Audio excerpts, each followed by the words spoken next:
उधर कोयटा में कॉन्गो का एक और केस सामने आ गया है। कॉन्गो वायरस में मुब्तला खातून फातिमा जिन्ना अस्पताल मुंतकिल कर दी गई हैं।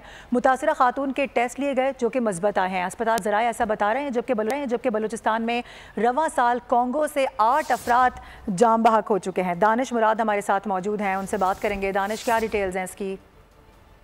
जी देखिए, इससे कुछ देर कबल फातिमा जिन्ना जनरल एंड चेस्ट अस्पताल में जो है वो कॉन्गो वायरस से मुतासर एक और जो खातून है उसे मुंतकिल किया गया है। फातिमा जिन्ना जनरल चेस्ट अस्पताल के हुकाम के मुताबिक अब तक जो है वो 8 अफराद कॉन्गो वायरस के बायस जो है वो जाम बहक हुए हैं, जबकि रवां साल अब तक ओवरऑल 34 केसेस अब तक रिपोर्ट हुए हैं। जो मुतासर खातून हैं उनको उनके जो है वो कान और मुंह से खून आने की शिकायत पर उन्हें अस्पताल मुंतकिल किया गया, जहाँ पोस्ट जो टेस्ट थे वो किए गए, जो पॉजिटिव आए हैं। अब तक की जो सूरत हाल है वो यही है कि जो मरीज है उनकी जो ट्रीटमेंट का आगाज है वो इस पर कर दिया गया है, और ओवरऑल सिचुएशन इस वक्त ये है कि 34 ओवरऑल अब तक केसेस जो है वो रिपोर्ट हुए हैं, जिनमें 8 अफराद जाम बहक हो चुके हैं। जी ठीक है दानिश, बहुत शुक्रिया आपका।